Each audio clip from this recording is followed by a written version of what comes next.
الله أكبر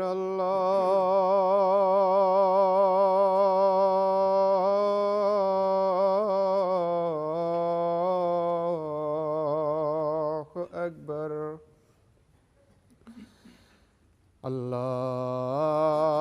الله أكبر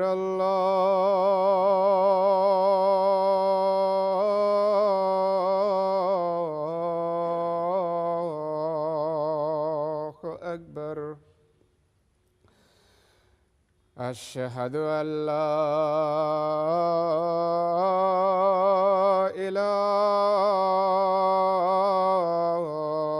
إله إلا الله أشهد أن لا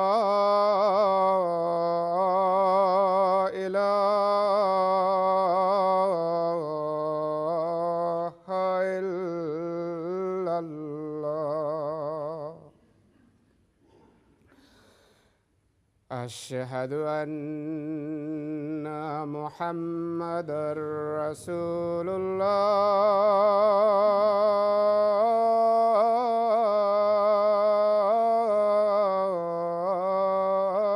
الله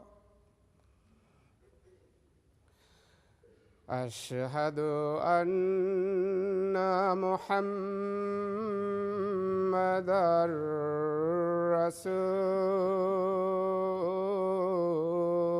رسول الله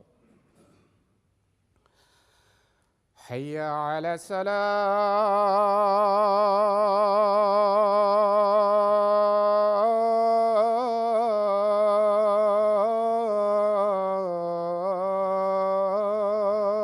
الصلاة حي على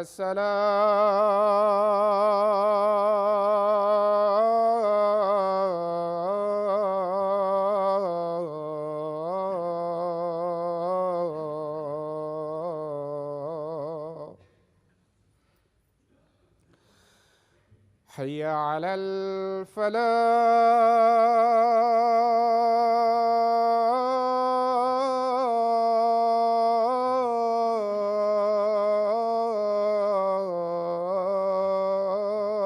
الفلاح حي على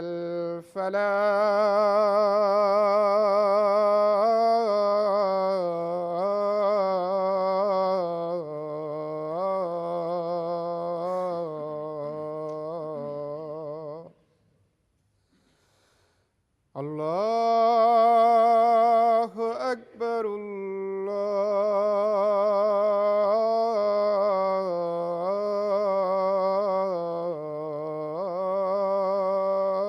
الله أكبر لا إله إلا الله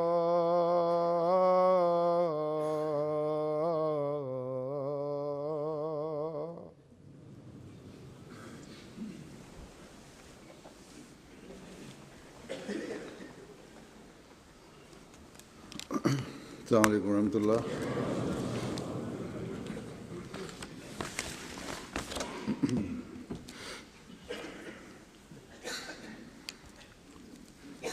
أشهد أن لا إله إلا الله وحده لا شريك له وأشهد أن محمدًا عبده ورسوله أما بعد فأعوذ بالله من الشيطان الرجيم بسم الله الرحمن الرحيم الحمد لله رب العالمين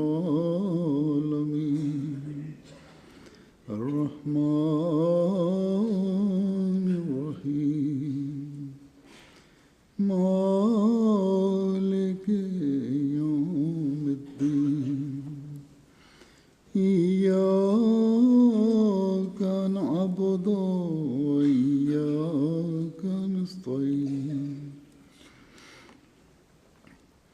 اهدنا الصراط المستقيم صراط الذين أنعمت عليهم غير المغضوب عليهم ولا الضالين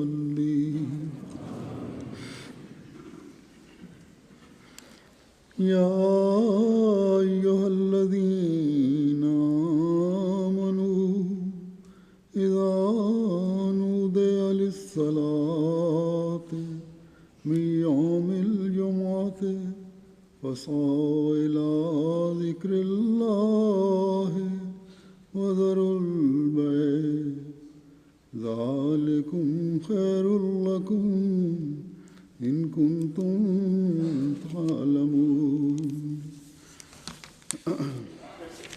وإذا قضيت الصلاة فانتشروا في الأرض وابتغوا من فضل الله واذكروا الله كثيرا لعلكم تفلحون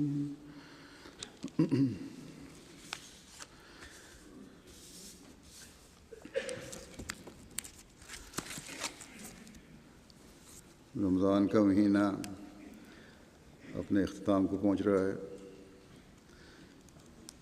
آج شاید بعض جگہ آخری روزہ ہو، بعض جگہ کل آخری روزہ ہے، اور یوں اللہ تعالیٰ کے فرمان کے مطابق گنتی کے چند دن گزر گئے.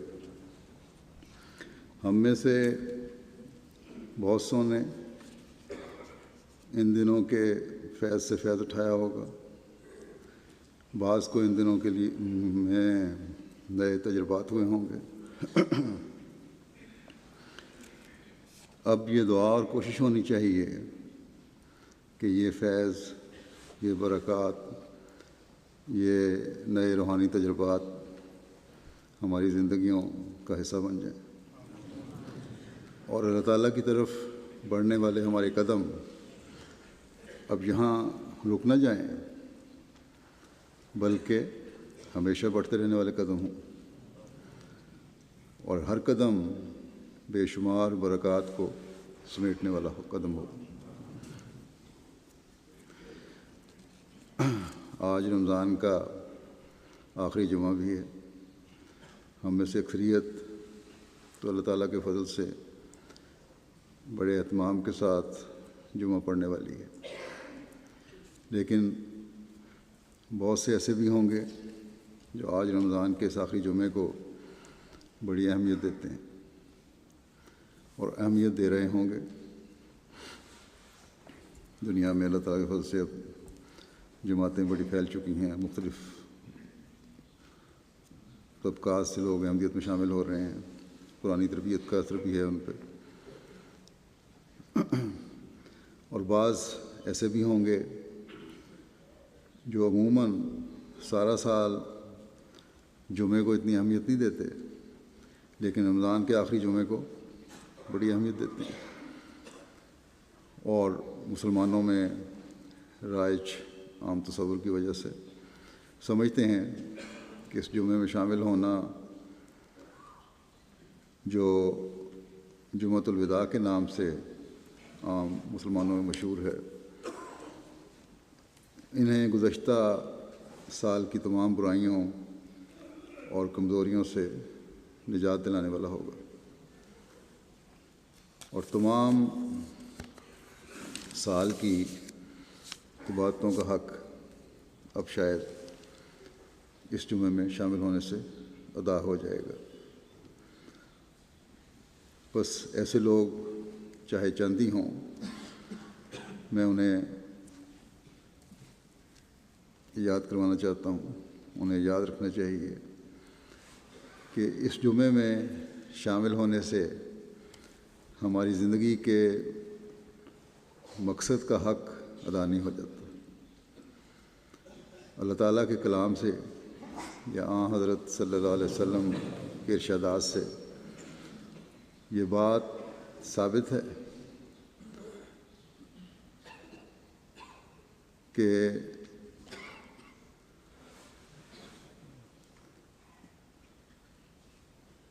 رمضان کا آخری جمعہ صرف پڑھ لینا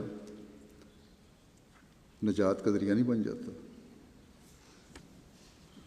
اس لیے صرف اگر انسان نجات حاصل کرنا چاہتا ہے تو اسی میں شامل ہو جائے تو انسان کی دنیا و آخرت سمجھ جاتی ہے۔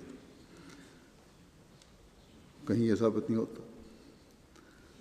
بس ہمارے نوجوانوں کو بھی اور ہم میں سے جمعے کی ادائیگی کے بارے میں سستی کرنے والوں کو بھی یہ یاد رکھنا چاہیے کہ غیر احمدیوں میں اگر جمعۃ الوداع کا کوئی تصور ہو تو ہو۔ جماعت احمدیہ نے اللہ تعالیٰ اور اس کے رسول صلی اللہ علیہ وسلم کی تعلیم کے مطابق جمعۃ الوداع کا نہ کچھ تصور ہے نہ ہونا چاہیے۔ ہاں، اگر آج جمعے میں اہتمام سے شامل ہونے والے کے دل میں یہ خیال پیدا ہوتا ہے یا یہ خیال آ جاتا ہے کہ آج سے میں عہد کرتا ہوں کہ اپنی کمزوری کو دور کروں گا جو جمعوں میں نہ شامل ہونے کی وجہ سے مجھ سے ہوتی رہی، اور آئندہ ہمیشہ جمعوں پر خاص اہتمام سے شامل ہوں گا، تو یقیناً پھر اس جمعے کی اہمیت ہے، بلکہ اس دن کی اہمیت ہے، اور صرف جمعہ ہی اس کے لیے بابرکت نہیں، بلکہ اس پاک تبدیلی کی وجہ سے ایسے شخص کے لیے یہ لمحہ جس میں اس کے اندر پاک تبدیلی پیدا ہوئی اور اس کا خیال آیا اور ایک پکا ارادہ دل میں پیدا کر دیا اس خیال نے کہ میں اللہ تعالیٰ کے احکامات کو اب اہمیت دوں گا، ان پر قائم رہوں گا، تو پھر اس کے لیے یہ دن اور یہ لمحہ لیلۃ القدر بن جائے گا۔ ایک اندھیری رات کے بعد اس میں روشنی کے سامان پیدا ہو جائیں گے، اور جیسا کہ میں نے گزشتہ خطبے میں بھی کہا تھا، حضرت مسیح موعود علیہ السلام نے فرمایا ہے کہ انسان کے لیے ایک لیلۃ القدر اس کا وقت اصفاء بھی ہے، یعنی جب وہ اپنے اندر پاک تبدیلی پیدا کرتے ہوئے خدا تعالیٰ کی طرف جھکتا ہے، اس کے احکامات پر عمل کا عہد کرتا ہے اور اس پر قائم ہو جاتا ہے۔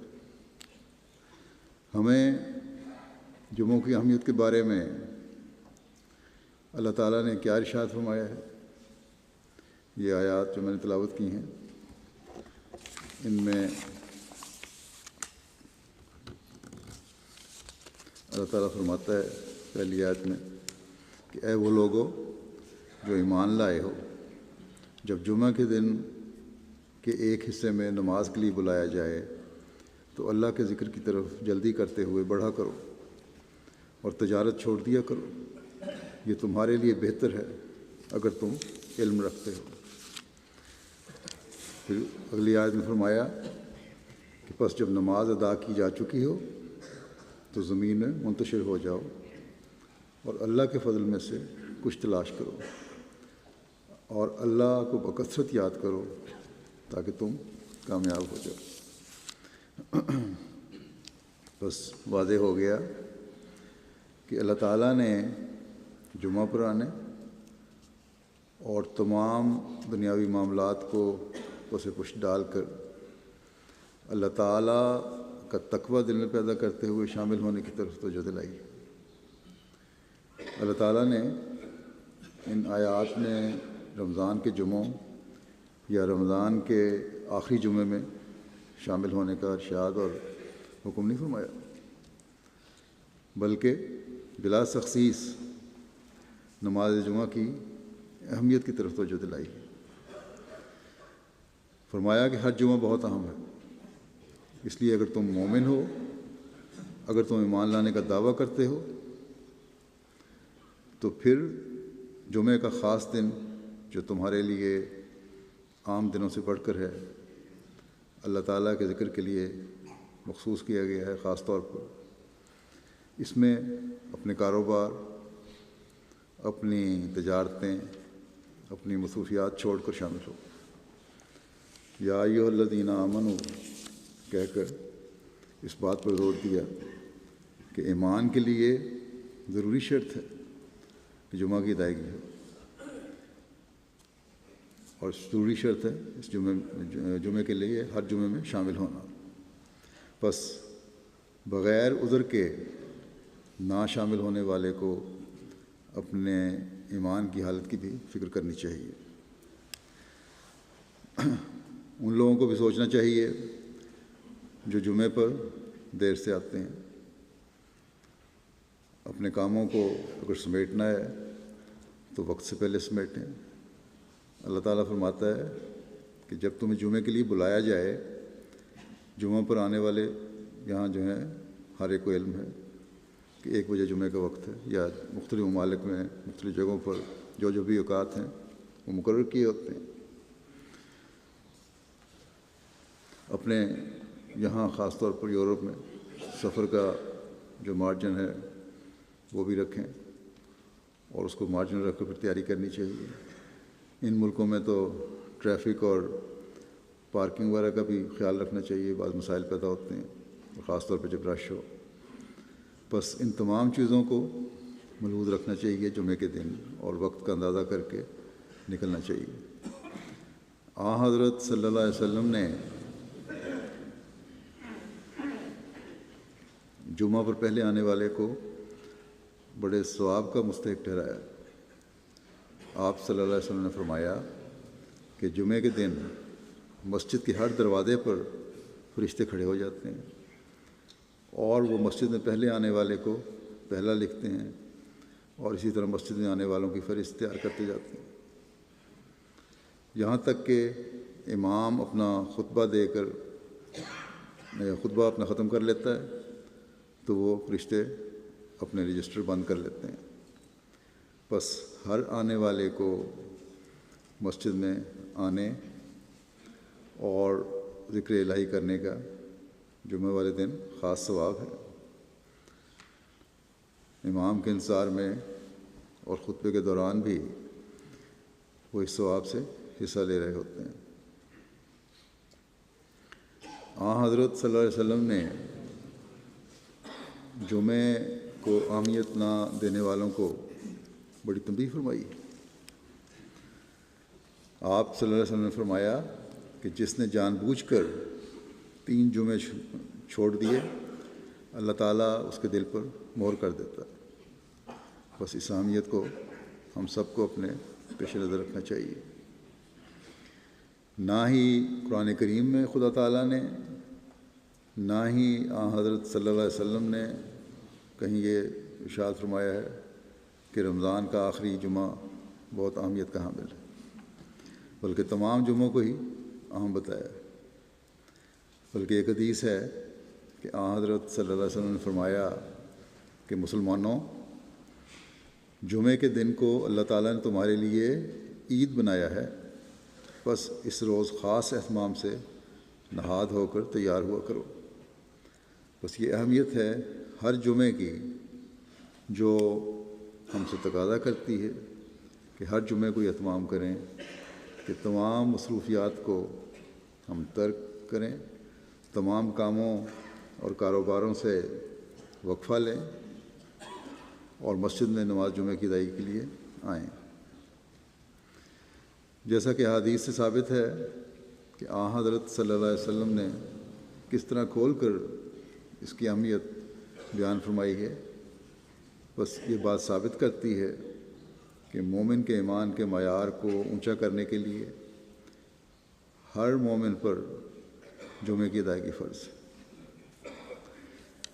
اور صرف یہی نہیں، بلکہ اس کا منفی پہلو اور انظار بھی بیان فرما دیا کہ جان بوجھ کر جمعہ چھوڑنے والے کا دل نیکیوں کے بجا لانے کے لیے بالکل بند ہو جاتا ہے۔ بس بڑے خوف کا مقام ہے۔ سستیاں کرنے والوں کو اپنے جائزے لینے چاہیے، اور بغیر عذر کے بلا وجہ کی سستیاں ترک کرنی چاہیے۔ اسلام صرف سختیاں ہی نہیں کرتا، اسلام ایک سمایا ہوا مذہب ہے۔ اس میں صرف انظار ہی نہیں اور سختیاں ہی نہیں ہیں۔ یہی نہیں کہہ دیا کہ جو میں پہ نہیں آؤ گے تو ڈرا دیا، بلکہ جیسا کہ میں نے کہا اگر جائز عذر ہے تو ٹھیک ہے، اگر جائز عذر کے بغیر کوئی نہیں آتا تو وہ پکڑ میں آتا ہے۔ بغیر جائز عذر کے جمعہ چھوڑنا منع ہے۔ ان جائز عذروں کی بھی حضرت صلی اللہ علیہ وسلم نے وضاحت فرما دی۔ کون کون لوگ ہیں جن کے عذر ہو سکتے ہیں؟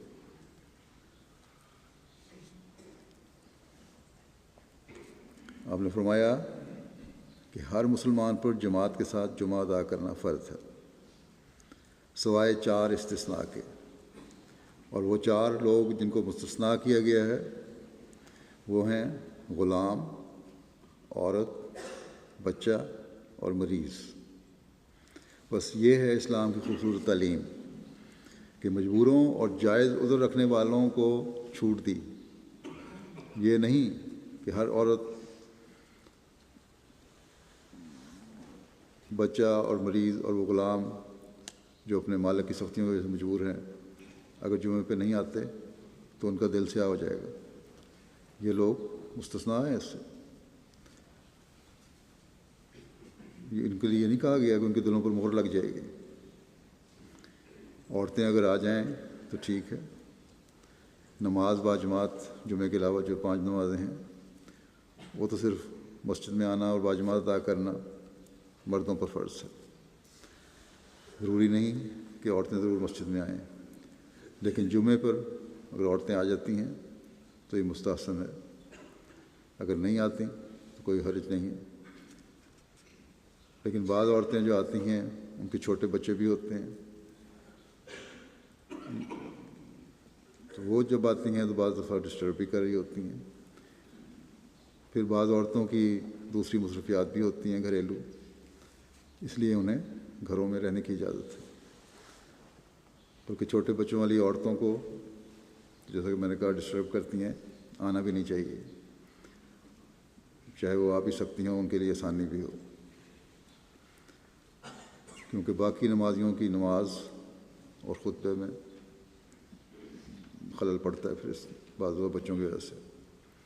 صرف عید کی نماز پر آنا ہر عورت پر فرض ہے۔ اگر نماز نہ بھی پڑھنی ہو تو خطبہ سن لے۔ اسی طرح غلام ہیں، وہ اپنے مالک کے ہاتھوں مجبور ہوتے ہیں، لیکن آج کل تو کوئی غلام نہیں ہے۔ جو پرانے زمانے میں جو غلاموں کا تصور تھا اس زمانے میں تو نہیں پایا جاتا۔ ملازم پیشہ لوگ ہیں، لیکن وہ غلاموں کے زمرے میں نہیں آتے۔ اس لیے ان کو بھی اپنے آپ کو اس چھوٹ کی وجہ سے غلاموں کے زمرے میں شامل نہیں کرنا چاہیے، سوائے اس کے کہ کوئی انتہائی مجبوری ہو اور مالک بڑا سخت ہو اور رخصت نہ دے، اور کوئی ذریعہ آمد نہ بھی ہو، اور پھر فاقے اور بھوک اور افلاس کی نوبت کے آنے کا خطرہ ہو، تو اس صورت میں استثناء ہو سکتا ہے۔ یہ اضطراری حالت ہے، اور اضطراری حالت میں تو حرام کھانے کی بعض دفعہ اجازت ہو جاتی ہے، لیکن یہ اضطراری حالت بھی عموماً نہیں ہوتی۔ اگر مالکان کو احساس دلایا جائے، چاہے وہ عیسائی بھی ہوں، تو کچھ نہ کچھ وقت کی یا ایک جمعہ چھوڑ کر ایک جمعہ کی اجازت دے دیتے ہیں۔ بلکہ ایسے بھی بہت سے احمدی ہیں جنہوں نے مجھے بتایا کہ انہوں نے جمعے کی چھٹی نہ ہونے کی وجہ سے اپنی نوکری چھوڑی، تو اللہ تعالیٰ نے پہلے سے بہتر انتظام کر دیا۔ بس یہ بات اگر ہم پیش نظر رکھیں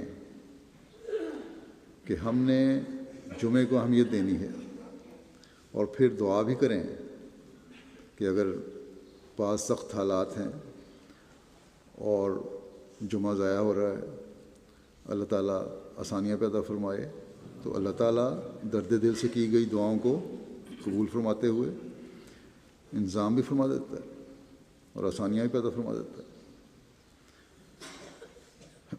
اسی طرح چھوٹے بچوں کو بھی جمعے پر نہیں لانا چاہیے، کیونکہ اس سے دوسرے نمازیوں کی نماز ڈسٹرب ہوتی ہے، جیسا کہ میں نے کہا۔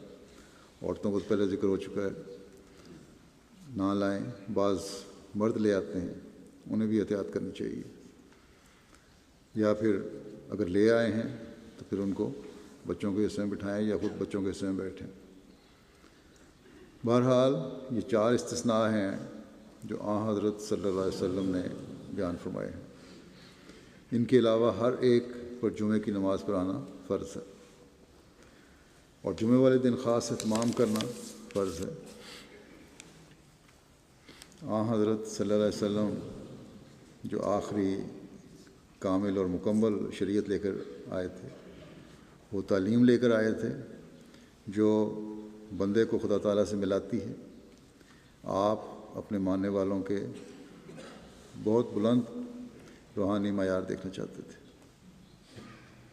آپ صلی اللہ علیہ وسلم نے مختلف طریقوں سے ہمیں اس طرح توجہ دلائی کہ انسان کو کس طرح اپنے گناہوں سے بچنے کی کوشش کرنی چاہیے، کس طرح خدا تعالیٰ کا قرب حاصل کرنا چاہیے، کس طرح اپنی نیکیوں کو مستقل کرنے کی کوشش کرنی چاہیے، کس طرح اپنے مقصد پیدائش کا حق ادا کرنا چاہیے۔ آپ صلی اللہ علیہ وسلم نے فرمایا کرتے تھے یا فرمایا کہ 5 نمازیں جمعہ اگلے جمعے تک اور رمضان اگلے رمضان تک، ان کے درمیان ہونے والے گناہوں کا کفارہ بن جاتے ہیں، جب تک کہ انسان بڑے بڑے گناہوں سے بچتا رہے۔ بس یہ ہے حضرت صلی اللہ علیہ وسلم کا کی ہمارے لیے رہنمائی، جو نہ صرف گناہوں سے بچاتی ہے بلکہ ان کی بخشش کا سامان بنتی ہے، بلکہ روحانیت میں بھی بڑھاتی ہے۔ جو شخص حقیقی رنگ میں ایک نماز کے بعد اگلی نماز کی فکر کرے گا تو کوئی گناہ گار،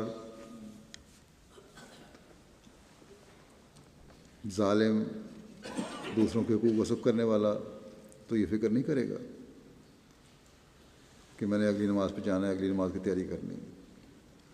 نماز پڑھ کے آئے اور پھر گناہوں میں مبتلا ہو گئے، یا لوگوں کے حقوق غصب کرنے لگ گئے، یا دوسروں کو ظلم کرنے لگ گئے۔ اور اگر ایسا کوئی ہے جو اس طرح کرتا ہے تو اس کی نماز نہیں، اور پھر وہ گناہ کبیر کا مرتکب ہو رہا ہے۔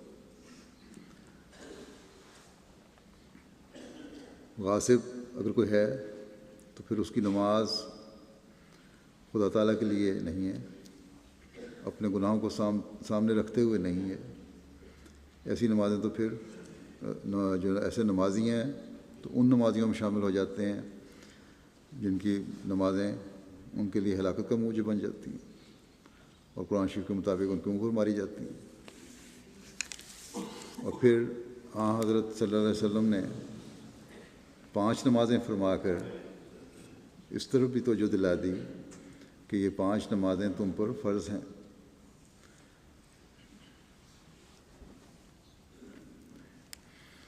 اور ان کو ان تمام لوازمات کے ساتھ ادا کرنا تم پر فرض ہے جو اللہ تعالیٰ نے بتائیں۔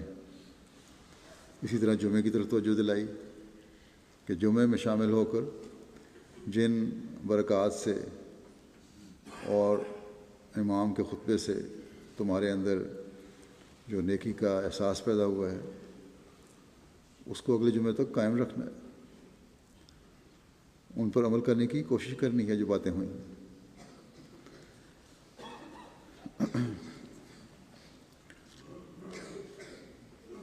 اور اگر یہ ہوگا تو یہ ایک جمعے سے اگلا جمعہ پھر تمہیں برائیوں سے نجات دے گا،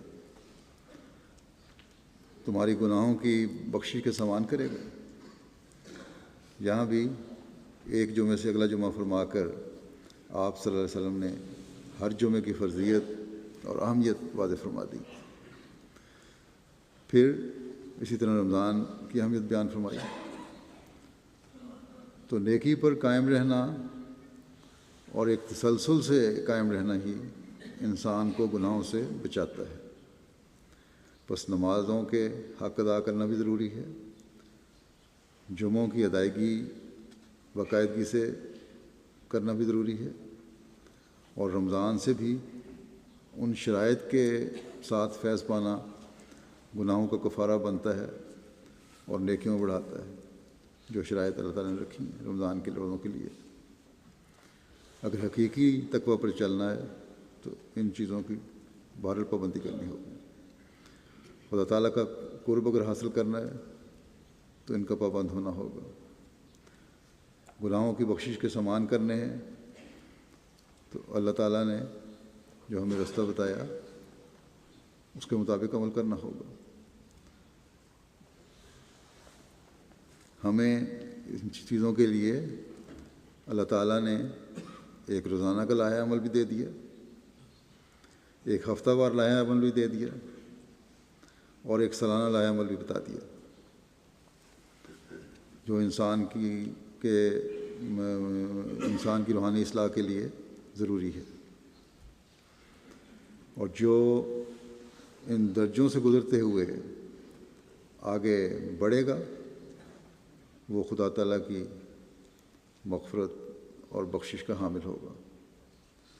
بس مزید روشن ہو کر واضح ہو گیا ان باتوں سے کہ جمعے کی کیا اہمیت ہے۔ سال کے بعد روحانی بہتری کے پروگرام میں خدا تعالیٰ نے رمضان کا مہینہ رکھا ہے، جمعۃ الوداع نہیں رکھا کہ سال کے بعد جمعہ پڑھ لو ایک رمضان کا، بلکہ رمضان کا پورا مہینہ رکھا ہے۔ جمعے کی برکات سے فیض پانے کے لیے یا فیض اٹھانے کے لیے حضرت صلی اللہ علیہ وسلم نے ہر 7 دن کے بعد آنے والے جمعے کو ہی اہم اور بخشش کا ذریعہ قرار دیا۔ بس ہر آنے والا جمعہ ہمارے لیے یہ گواہی دینے والا ہونا چاہیے کہ ہم نے اللہ تعالیٰ کے خوف سے یہ دن گزارے اور کوئی ایسا عمل نہیں کیا جو خدا تعالیٰ کو ناراض کرنے والا ہو، یا جان بوجھ کر ایسا عمل نہیں کیا جو خدا تعالیٰ کی ناراضگی کا مورد بنائے۔ تو پھر اللہ تعالیٰ چھوٹی موٹی غلطیوں اور کوتاہیوں کو، کمیوں کو معاف فرما دیتا ہے۔ ہر جمعہ اللہ تعالیٰ کے حضور یہ گواہی دیتا ہے کہ اس بندے نے عموماً ڈرتے ڈرتے یہ دن گزارنے کی کوشش کی ہے۔ اسی طرح روزانہ کی نمازیں ہیں جو اگر خدا تعالیٰ کی رضا کو سامنے رکھتے ہوئے ادا کی جائیں گی تو ہمارے حق میں گواہی دیں گی، اور یہی حال رمضان کے روزوں کا ہے۔ کفارے کا مطلب یہی ہے کہ ان باتوں کی گواہیاں ہمارے حق میں ہو کر ہمارے لیے بخشش کے سامان بن جائیں گی۔ پھر جمعے کی اہمیت اور اس کی خوبصورتی کے بارے میں حضرت صلی اللہ علیہ وسلم نے ایک جگہ یوں فرمایا کہ دنوں میں سے بہترین دن جمعے کا دن ہے، اس دن مجھ پر زیادہ درود بھیجا کرو، کیونکہ اس دن تمہارا یہ درود میرے سامنے پیش کیا جاتا ہے۔ آپ صلی اللہ علیہ وسلم پر درود بھیجنے کا اللہ تعالیٰ کا ہمیشہ کا حکم ہے، یہ اللہ تعالیٰ کا بھی حکم ہے۔ تو یہ درود آپ کے سامنے پیش کیا جانا بھی ہمیشہ کے لیے ہے، یہ نہیں کہ جب آپ نے فرمایا تو آپ کی زندگی کے لیے تھا۔ بس یہ ایک اور جاری برکت ہے جمعے کی۔ کہیں نہیں آیا کہ جمعۃ الوداع کا درود جو پیش کیا جائے گا، بلکہ ہر جمعے کو یہ پیش کیا جاتا ہے۔ ہم ایسے خوش قسمت ہیں وہ جو اس فیض سے فیض اٹھاتے ہیں اور ان درود بھیجنے والوں میں شامل ہو کر اللہ تعالیٰ کے فضلوں کے وارث بنتے ہیں۔ اللہم صلی علی محمد وعلی آل محمد کما صلیت علی ابراہیم وعلی آل ابراہیم انک حمید مجید۔ اللہم بارک علی محمد وعلی آل محمد کما بارکت علی ابراہیم وعلی آل ابراہیم انک حمید مجید۔ بس یہ برکات ہیں جمعوں کی، جس کے حصول کے لیے ہم میں سے ہر ایک کو کوشش کرنی چاہیے۔ اللہ تعالیٰ بھی بڑا نوازنے والا ہے۔ فرماتا ہے کہ جمعے کی اہمیت کو سامنے رکھتے ہوئے جب تم اس کا حق ادا کر لو، اپنے کاروباروں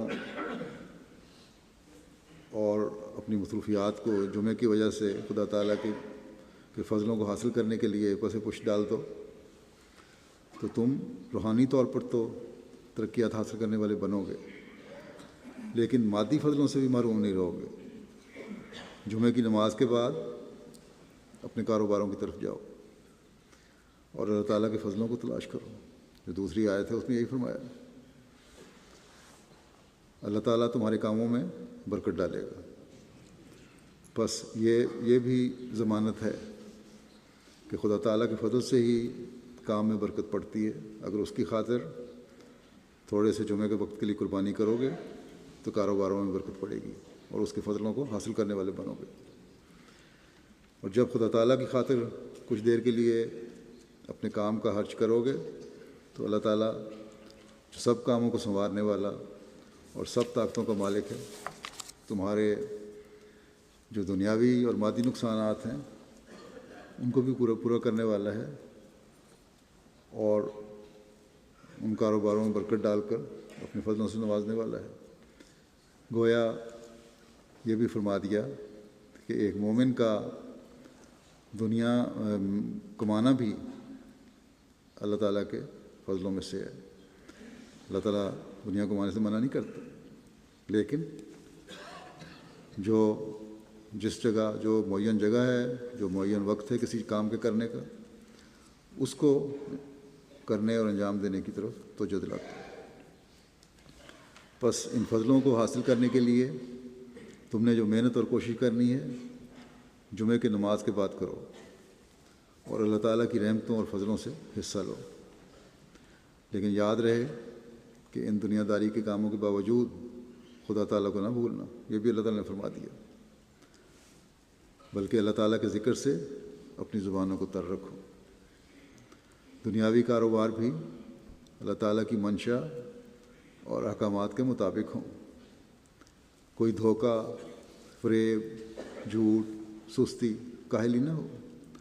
اگر یہ چیزیں تمہارے ساتھ ہیں کاروباروں اور کاموں میں، تو تب بھی گناہ گار ہو رہے ہو، اللہ تعالیٰ کے یاد کو بلا رہے ہو۔ اللہ تعالیٰ کا ذکر تمہیں ان چیزوں سے بچانے والا ہونا چاہیے۔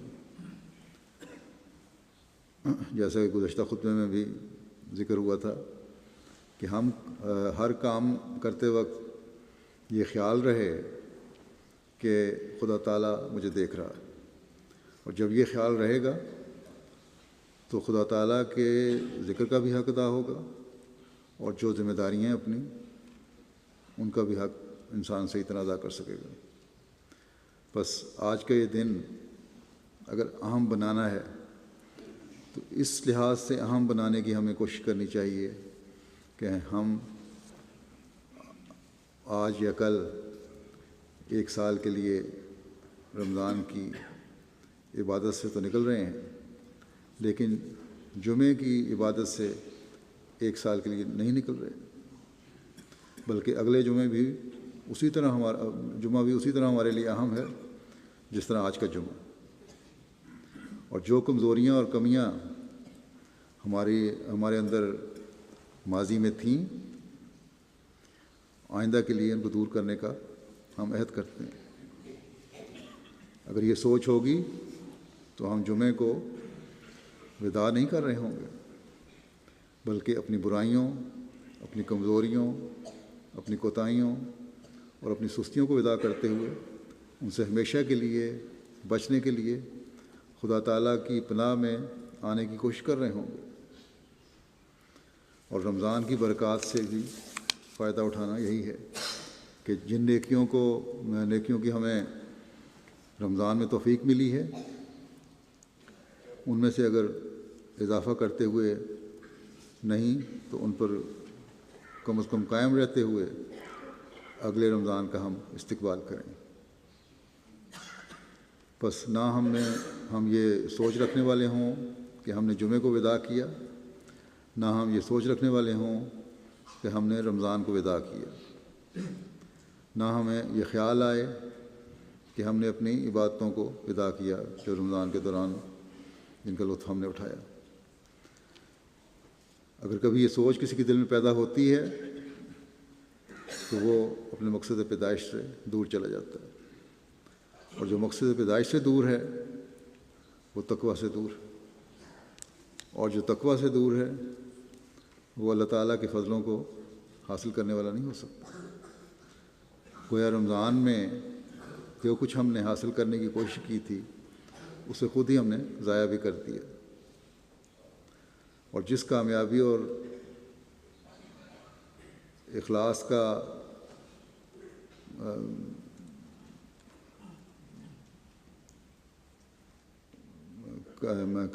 جس کامیابی اور فلاح کا اللہ تعالیٰ نے وعدہ فرمایا تھا اس سے ہم محروم ہو گئے۔ اللہ تعالیٰ نے روزے کے حکم اور روزے کے دوسرے احکامات کے بجا لانے کا نتیجہ تقویٰ بتایا ہے، جو آیات ہیں روزے کے بارے میں۔ بس آج اس کے جائزے لینے کی ضرورت ہے ہمیں کہ کیا ہم نے اس نتیجے کو حاصل کر لیا ہے یا نہیں، یا کم از کم اس کوشش میں کچھ قدم ہم نے بڑھائے ہیں کہ نہیں، اور کیا یہ عہد کیا ہے کہ ہم نے جو حاصل کیا ہے رمضان میں اس پر ثابت قدم رہنے اور اسے آگے بڑھانے کی کوشش کرتے رہیں گے۔ حضرت مسیح موعود علیہ السلام نے ہمیں تقویٰ اور اس کی باریکیوں کے بارے میں بڑی تفصیل سے سمجھایا۔ ایک جگہ آپ نے فرمایا کہ بار بار قرآن شریف کو پڑھو اور تمہیں چاہیے کہ برے کاموں کی تفصیل لکھتے جاؤ۔ قرآن کریم نے جن کاموں کو برا کہا ہے ان کی تفصیل لکھتے جاؤ، اور پھر خدا تعالیٰ کے فضل اور تائید سے کوشش کرو کہ ان بدیوں سے بچتے رہو۔ یہ تقوی کا پہلا مرحلہ ہوگا، برائیوں سے بچنا تقوی کا پہلا مرحلہ ہوگا۔ بس رمضان کے دنوں میں ہم نے درس بھی سنے، خود بھی قرآن کریم پڑھنے کی کوشش کی اور سمجھنے کی کوشش کی۔ بہت سونے ہم میں سے بدیوں کا بھی پتہ لگا، نیکیوں کا بھی پتہ چلا۔ ابھی نیکیوں کے کرنے کا مرحلہ تو بعد کی بات ہے۔ آپ فرما رہے ہیں کہ تقوی کا پہلا مرحلہ یہ ہے کہ قرآن کریم کی برائیوں کی فہرست بنا کر ان سے بچنے کی کوشش کرو، اور یہ برائیوں سے بچنے کی کوشش اور ان سے بچنا انسان کو تقوی کا پہلے مرحلے میں لاتا ہے۔ فرمایا کہ بے شک برائیوں سے بچنا اچھی بات ہے۔ اگلی بات کیا ہے؟ برائیوں سے بچنا بڑی اچھی بات ہے، یہ تقوی کا پہلا مرحلہ ہے۔ لیکن یہ نیکی کا پہلا مرحلہ ہے، نیکی اس پر ختم نہیں ہو جاتی۔ آپ فرماتے ہیں کہ اللہ تعالیٰ فرماتا ہے کہ اتنی سی بات نہیں ہے جس سے وہ راضی ہو جائے۔ بدیوں سے بچنا چاہیے اور اس کے مقابل پھر نیکیاں بھی کرنی چاہیے۔ اس کے بغیر مخلصی نہیں۔ اگر نیکیاں نہیں کرو گے تو یہی نہ سمجھ لو بدیوں سے بچ کر میں نے تقوی حاصل کر لیا۔ اس سے اللہ تعالیٰ کا اگر قرب حاصل کرنا ہے تو نیکیاں بجائے لائے بغیر جان نہیں چھڑے گی، بہرحال کرنی پڑیں گی۔ جو فرمایا کہ جو اس پر مغرور ہے کہ وہ بدی نہیں کرتا، بعض لوگوں کو بڑا فخر ہے کہ ہم بدی نہیں کرتے، وہ نادان ہے۔ اسلام انسان کو اس حد تک نہیں پہنچاتا اور چھوڑتا بلکہ وہ دونوں شکیں پوری کروانا چاہتا ہے، یعنی بدیوں کو تمام کمال چھوڑ دو، اپنی بدیوں اور برائیوں کو مکمل طور پر چھوڑ دو، اور نیکیوں کو پورے اخلاص سے کرو۔ بدیوں کو مکمل طور پہ چھوڑو اور نیکیوں کو پورے اخلاص سے کرو۔ فرمایا کہ جب تک یہ دونوں باتیں نہ ہوں نجات نہیں ہو سکتی۔ بس یہ رمضان بھی اور جمعہ بھی اور ہماری عبادتیں بھی ہمیں اس طرح توجہ دلانے والی ہونی چاہیے کہ ہم نے جہاں تقویٰ کے پہلے مرحلے میں بدیوں کو مکمل طور پر چھوڑنا ہے یا چھوڑا ہے، وہاں تقویٰ کے اگلے مرحلے پر چلتے ہوئے تمام نیکیوں کو پورے اخلاص سے ادا کرنا ہے۔ آپ نے ایک جگہ فرمایا کہ یہ کوئی نیکی نہیں ہے کہ میں نمازوں کی مجھے مثلاً عادت پڑ گئی اور نماز پڑھنے کے بعد وہیں مسجد میں بیٹھ کر ایک دوسرے کی برائیاں شروع کر دیں یا ایسی باتیں کرنے لگ گئے جن کا نیکیوں سے کوئی تعلق نہیں۔ تو یہ تو تم نے پہلا مرحلہ بھی طے نہیں کیا۔ بس جمعے کے دن جس میں قبولیت دعا کی حضرت صلی اللہ علیہ وسلم کے ارشاد کے مطابق ایک گھڑی ہوتی ہے، صلی اللہ علیہ وسلم نے فرمایا کہ جمعے کے دن ایک ایسی گھڑی بھی آتی ہے کہ قبولیت دعا ہوتی ہے۔ پہلے میں اس کے بارے میں بتا چکا ہوں۔ ہم یہ دعا بھی خاص طور پر ہمیں کرنی چاہیے کہ رمضان ہماری بدیوں سے ہمیں مکمل طور پر نجات دلاتا ہوا اور ہمیں نیکیوں کو پورے اخلاص کے بجا لانے کی توفیق دیتا ہوا ہمیں چھوڑے، اور ہم حقیقی تقویٰ پر چلنے والے ہوں۔ ہم حضرت مسیح علیہ السلام کی بعثت کے مقصد کو پورا کرنے والے ہوں اور اسلامی تعلیمات کو اپنی زندگیوں کا حصہ بنا کر اس خوبصورت تعلیم کو دنیا کو بتائیں کہ یہی دین ہے جو بندے کو زندہ خدا سے ملاتا ہے، اور یہی دین ہے جو ایک دوسرے کے حقوق کی ادائیگی کی طرف بہترین رنگ میں ہدایت فرماتا ہے، توجہ دلاتا ہے۔ اللہ تعالیٰ ہمیں اس کی توفیق عطا فرمائے۔ یہ بھی دعا کریں کہ اللہ تعالیٰ مشکلات میں گھرے ہوئے تمام احمدیوں کو بھی ان کی مشکلات سے نکالے، اور جو کسی بھی رنگ میں پریشانیوں میں مبتلا ہیں ان کی پریشانیاں ختم ہوں۔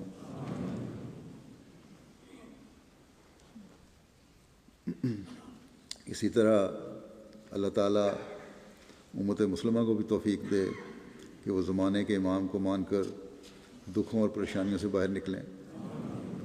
ایک دوسرے پر جو ظلم کر رہے ہیں اللہ تعالیٰ ان ظلموں سے ان کے ہاتھ روکے اور اسلام اپنی حقیقی شان کے ساتھ ہر مسلمان ملک سے دنیا پر ظاہر ہو۔